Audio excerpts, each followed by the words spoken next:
Hello everyone, it's Monday, April 13th, 2020, and we are entering the 5th week of COVID-19 response.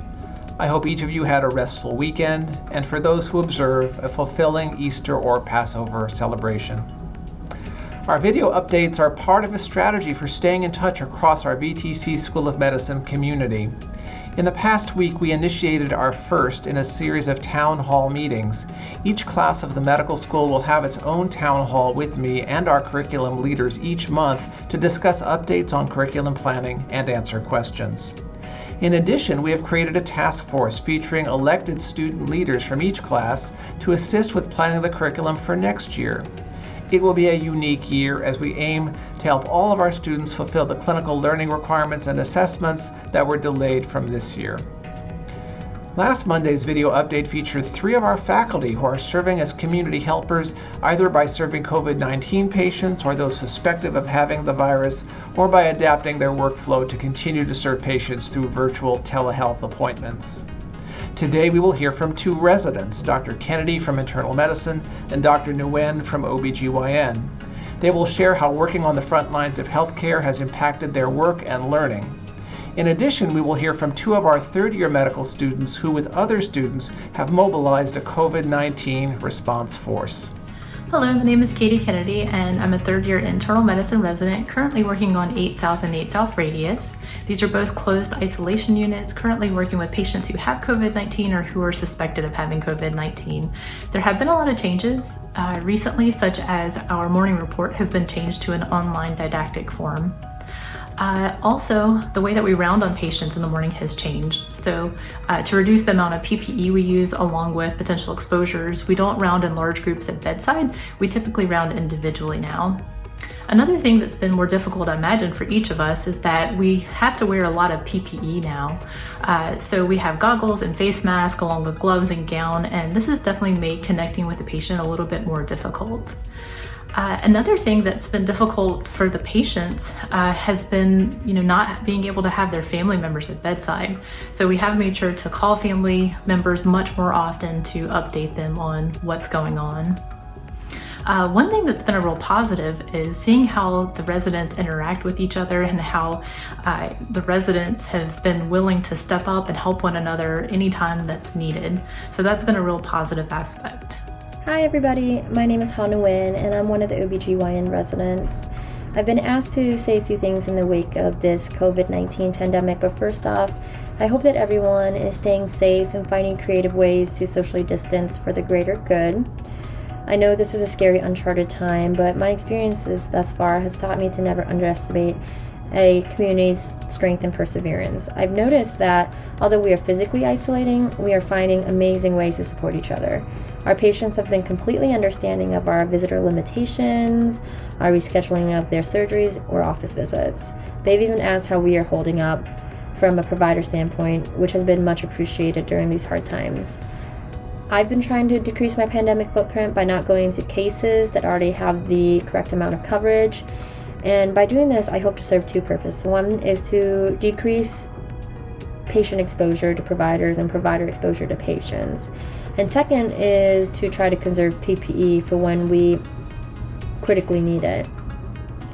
In lieu of not going into cases, we've all been trialing virtual educational options and testing those out. For the ones that seem to work well, we've been sharing that with our colleagues. Once again, there is a huge sense of camaraderie everywhere, and I believe the humanities component is the silver lining in this epidemiologic crisis. Stay safe, everybody, and flatten that curve.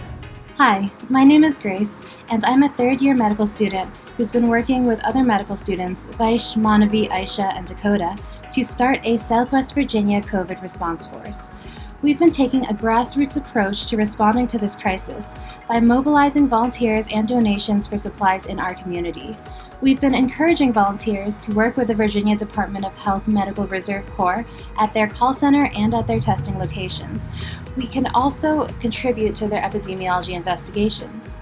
We've been working with the Virginia Department of Health and members of the Carilion community to create a region-specific needs assessment in order to guide our donation goals and our distribution. This effort has made it really clear that there's a widespread shortage of personal protective equipment in the Roanoke and Allegheny health districts.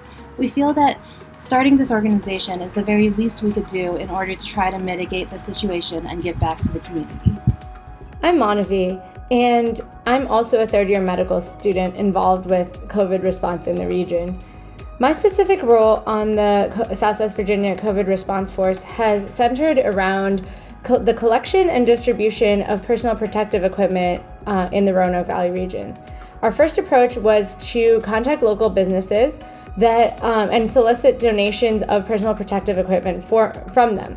We actually got a really good response and were able to get several masks and gloves in the hands of healthcare workers when the need was really great. We also began fundraising efforts, and we've been working hard to fundraise in different manners, including monetary donations, t-shirt sales from local businesses, and we're even putting together a virtual open mic night, which will solicit donations in the process. We are using these funds to figure out the best way to order bulk supplies to the region. And we're in contact with manufacturers now that can directly supply us with PPE that we can then donate to the hospitals and clinics that are in greatest need.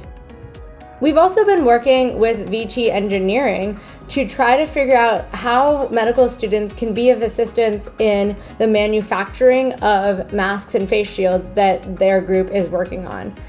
We have some medical students that actually have engineering background, and those students are contributing with different designs and prototyping with the Virginia Tech group. We're hoping to be involved in assembly and manufacture as these prototypes become approved.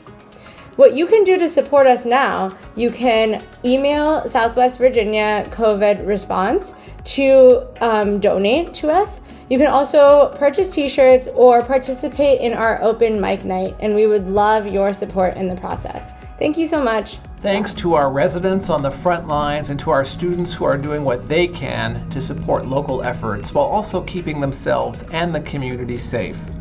If you'd like to contribute to our students' Southwest Virginia COVID Response Force, you can follow them on Instagram to learn more. Look for @swva.covidresponse, one word. They are regularly sharing their fundraising efforts and successes in securing PPE to donate. I know there are many other helpers out there, and I appreciate everything that each of you is doing to help in this pandemic. I've heard of some of our staff are making masks at home or buying meals for healthcare workers. Each act of giving is noticed and important. Even just staying at home and limiting your physical contact with others really will make a difference. Also, don't forget to help yourself. This pandemic can be challenging both physically, mentally, emotionally.